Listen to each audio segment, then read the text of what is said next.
Alam mo ba, bago tuluyang makoronahan bilang Miss Grand Philippines 2025, ilang beses munang nabigo si Emma Mary Tiglao.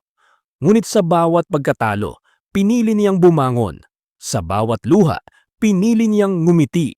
At sa bawat kabiguan, pinili niyang maniwala na ang tunay na ganda ay hindi lang nakikita sa mukha, kundi sa tapang ng puso. Noong 2014, unang sumabak si Emma sa Binibining Pilipinas. Marami ang naniwala, ngunit hanggang top 15 lamang ang kanyang narating. Para sa iba, sapat na iyon para sumuko, pero hindi kay Emma. Patuloy siyang nagsanay, nagpakalakas, at lalong pinanday ng karanasan. Pagdating ng 2019, muling sumubok si Emma at sa wakas, nakamit niya ang titulong Binibining Pilipinas Intercontinental.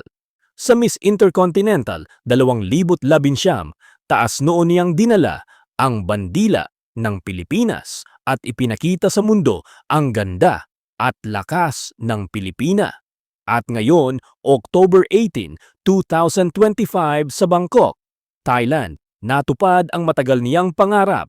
Kinoronahan siya bilang Miss Grand International 2025.